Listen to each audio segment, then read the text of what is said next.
Hi friends, welcome to our channel. Natural star Nani, Vivek Atreya డైరెక్షన్లో వచ్చిన movie సరిపోదా శనివారం. అయితే నాని హిట్ కొట్టాడా లేదా అన్నది ఈ రివ్యూలో తెలుసుకుందాం. ఈ మూవీ రివ్యూ తెలుసుకునే ముందు ఈ వీడియోను చివరిదాకా చూడండి. మీకు నచ్చినట్లయితే ఖచ్చితంగా లైక్ చేయండి. ఈ మూవీ రెగ్యులర్ కమర్షియల్ మూవీ అయినా ఈ మూవీ లైన్ చాలా కొత్తగా ఉంటుంది. చిన్నప్పటి నుండి మన హీరో నానికి కోపం ఎక్కువ. పక్క వాళ్ళకి అన్యాయం జరుగుతుంటే చూస్తూ ఊరుకోడు. అందువల్ల తన కోపాన్ని ఆదివారం నుండి శుక్రవారం వరకు ఆపుకోవాలని తన తల్లి చెప్పడంతో దాన్ని అలవాటు చేసుకుంటాడు. మొత్తం కోపాన్ని శనివారం మాత్రం చూపిస్తూ ఉంటాడు. అయితే మిగిలిన రోజుల్లో విలన్ ఎస్జే సూర్య వల్ల హీరో నానికి ఎలాంటి సమస్యలు వచ్చాయి, హీరో నానికి విలన్కి సోకులపాలెం అనే ఊరితో సంబంధం ఏంటి అన్నదే స్టోరీ. ఈ మూవీ స్టోరీ లైన్లోకి వెళ్ళడానికి కొంచెం సమయం తీసుకున్నా హీరో నాని ఎంట్రీ సూపర్గా ఉంటుంది.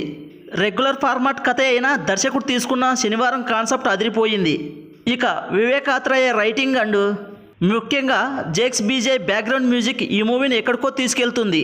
ఈ మూవీలో సినిమాటోగ్రఫీ కూడా చాలా బాగుంది. ముఖ్యంగా సూర్య నానీల మధ్య వచ్చే ఫేస్ టు ఫేస్ సీన్స్ చాలా బాగున్నాయి. ఈ మూవీకి విలన్ ఎస్జే సూర్య గారి పర్ఫార్మెన్స్ హైలైట్ అని చెప్పవచ్చు. ముఖ్యంగా ఈ మూవీలో pre interval scenes and climax చాలా బాగుందని చెప్పవచ్చు. అయితే మూవీలో అక్కడక్కడ కొన్ని సీన్లు ల్యాగ్ అనిపించినా మూవీ చాలా ఎంగేజింగ్గా ఉంది. హీరోయిన్ ప్రియాంక మోహన్ పర్ఫార్మెన్స్ ఈ మూవీకి చాలా ప్లస్ పాయింట్ అని చెప్పవచ్చు. ఇక ఈ మూవీలో నాని పర్ఫార్మెన్స్ చించి పడేశాడనే చెప్పవచ్చు. ఇక ఆర్టిస్టుల పర్ఫార్మెన్స్ విషయానికి వస్తే అందరూ బాగానే చేశారు. సాయి కుమార్, మురళీ శర్మ, తనికెళ్ళ బర్ని ఇలా చాలా పెద్ద క్యాస్టింగే ఉంది.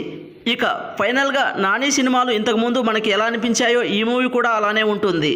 ఈ మూవీకి నేను ఇస్తున్న రేటింగ్ 5/3. మూవీ అయితే చాలా బాగుంది, తప్పకుండా చూడాల్సిన చిత్రం. ఇక ఈ రివ్యూ మీకు నచ్చినట్లయితే తప్పకుండా లైక్ చేయండి. అలాగే మన ఛానల్ను సబ్స్క్రైబ్ చేసి బెల్ ఐకాన్ ఆన్లో ఉంచుకోండి. మరిన్ని వీడియోస్తో మీ ముందుకు వస్తాము.